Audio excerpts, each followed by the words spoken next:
college worth it during a recession? Should you even be thinking about degrees, jobs, and student loans when the economy looks uncertain? In today's video, I'm breaking it all down. The economy, college, how to graduate successfully even in an economic downturn, and how you can graduate college and thrive without going into tons of debt. Let's get into it. First, what even is a recession? A recession is a significant decline in the economy for at least 2 quarters.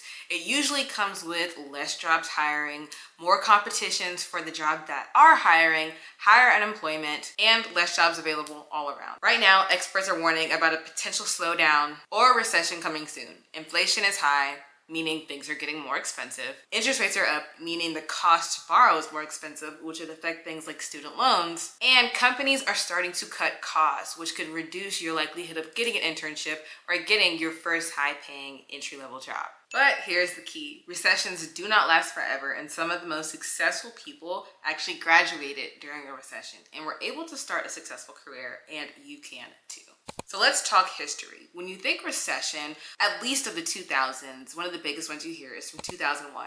That was the dot-com crash. And graduates struggled to find jobs in tech. But those who were able to pivot and actually learn and develop on their skills, even outside of the classroom, were able to find and create their own opportunities. Next, you think 2008 with the huge mortgage crash. It was brutal out there for new graduates, spending tens of thousands of dollars to get an education and then not being able to find a job afterwards. But those who stayed flexible, interned where they could, and worked hard were able to build up their resumes and actually end ahead of where they started after the recession was over. Even in 2020, that was a recession during the pandemic. Students who graduated then, they had no choice. They had to accommodate to online learning and online working, learning remote skills, building up their LinkedIn and their portfolios, and really marketing themselves so that they were the experts and that people actually reached out to them. Because of that, a lot of them actually blew up during this recession. So recessions don't always have to be negative for you.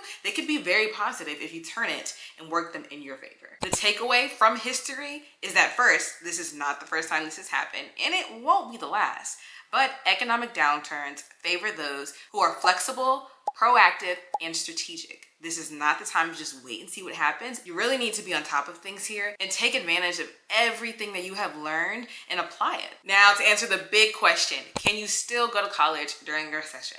And the answer is yes, but you have to be strategic about it. Now, data still shows that people who graduate with a college degree usually end up making more long-term than those who do not. Of course, there's outliers to this, but a college degree is a great path to go down if that is something that you want. Now, if you don't want to get a college degree and you're still on the fence, I would say subscribe to my channel because I'm going to make another video about how you can still be successful without going to college. But if college is for you and this is what you want to do, the biggest thing you have to know is that you cannot be in a substantial amount of debt.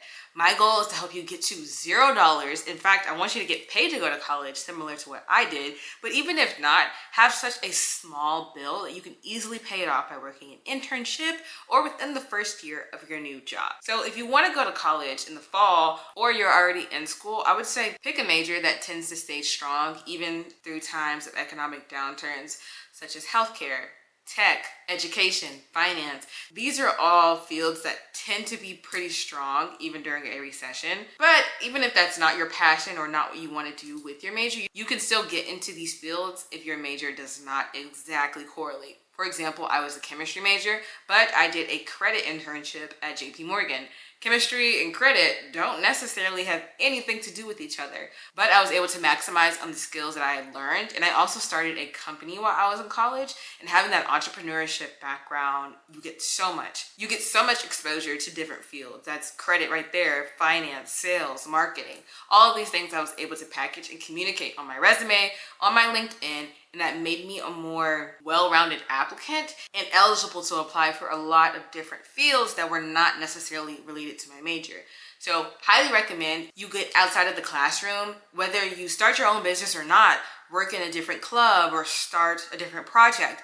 Do something outside of your major that will make you a more well-rounded and holistic candidate. Then you need to not have to pay for school. And you do this by 1, applying to scholarships relentlessly until you have the money to pay for all of your costs.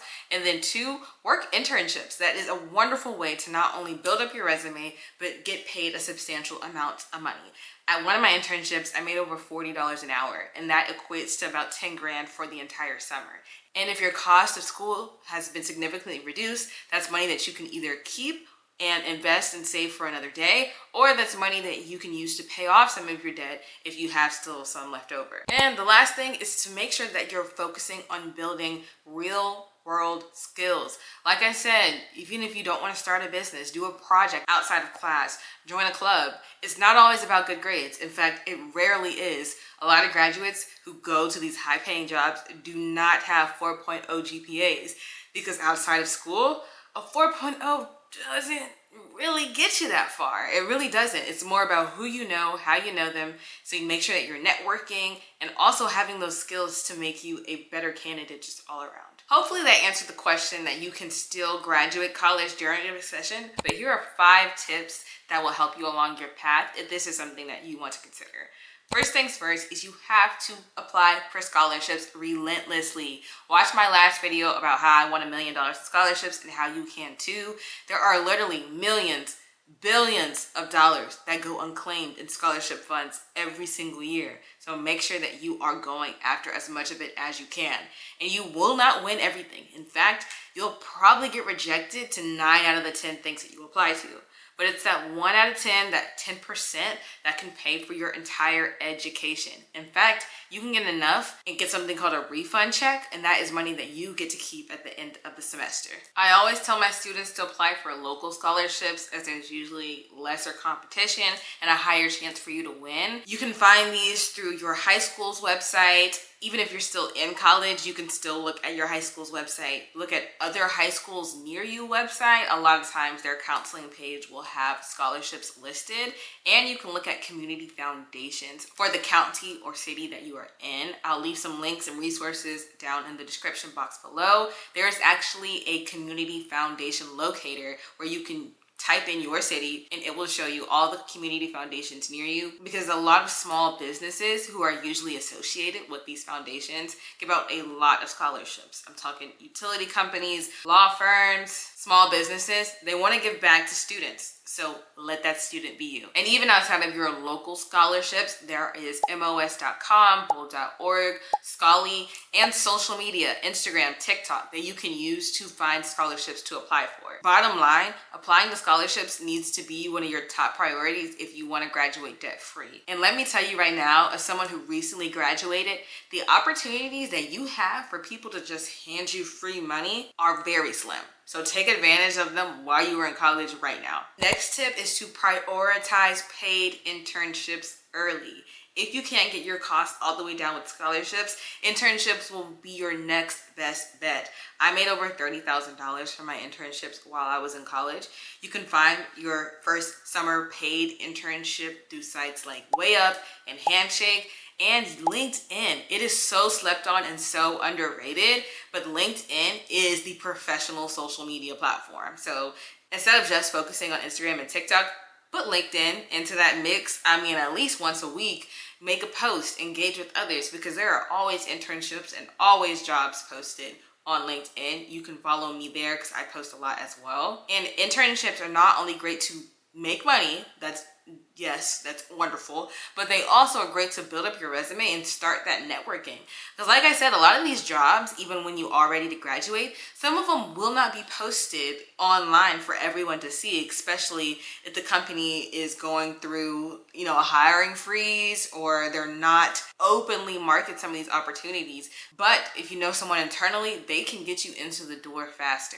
And next, pick a high growth industry. I mean, you have the traditional ones, right? Healthcare, tech, finance, engineering. But if you want to be even more creative, you can use ChatGPT prompts to find a job that you may not have even thought of. I can leave a sample ChatGPT prompt down in the description below. Tell it what you like, what you're interested in, what you don't like, and then ask it to give you 5 to 7 different job opportunities that you may not have thought of that you can start to explore and see what pops back out, and then look up those opportunities, look more about those jobs, network with people who are in those industries and who can get you in the door. This is a great method that's honestly slept on, because of course you have those regular jobs, right? Like an engineer or a marketer, but you have all these additional jobs that you may not have even thought of. Like, I know a student who is interested in social media marketing and brand development for a professional soccer team. That's something that a lot of people wouldn't think about, and there's probably less competition to get into something like this. It's probably very niche, very specific, so it'll be competition in the sense that your qualifications might need to be higher, but it's probably less competition in the sense that everybody is applying for it, because not a lot of people know about these types of opportunities. So if you get narrow and focused on what you want to do, that could be a great way to get into the door faster as well. Next, build your personal brand and your network.